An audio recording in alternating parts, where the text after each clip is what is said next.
नमस्कार बंधुगण मु आपण को स्वागत जनावि स्मृति किचन को घरे घरे परिचित समस्ते खाऊवा सुंदर रेसिपीटे मुझे नहीं आसी बादाम चटनी आपण ताको डोसा रे भी खाई परिबे इडली रे भी खाई परिबे एवं गरम भात रे भी ताको खाई परिबे। चलंतु प्रथमे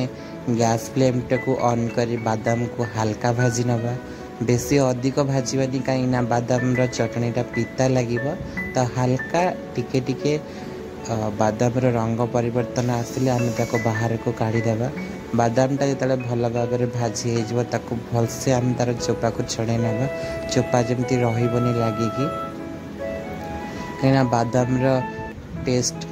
भजा बादाम रू ही आसी था चटनी कले आपणकर बादाम जो संपूर्ण भाजी होपरी सुंदर देखा तापरे आमे ताको प्रस्तुत करने बादाम चटनी जो सामग्री आम आवश्यक हम सेटा हूँ आमर किछिटा पाखुड़ा रसुण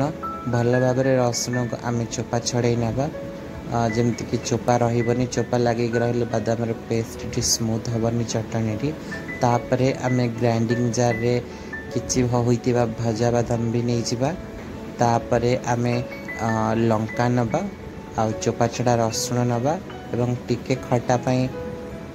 तेंतुली नहीं पारिबा आपण चाहिले आंबुलर व्यवहार करि परिबे तापरे ताको भल भाव में ग्राइंडिंग करी तार गोटे भल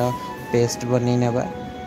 आपनकर स्वाद अनुसार लुण और लंका कच्चा लंका सुखिला लंका भी व्यवहार करि परिबे। आपण एतरे छुंक लगाई अल्प टिके तेल को गरम करी एतरे किछि सोरिष आ भृसंग पत्र सुखिला लंका छुंक दे परिबे। एबे प्रस्तुत हो जाइछि आपनकर सुंदर बादाम चटनी आपण डोसा इडली संगे सर्व करि।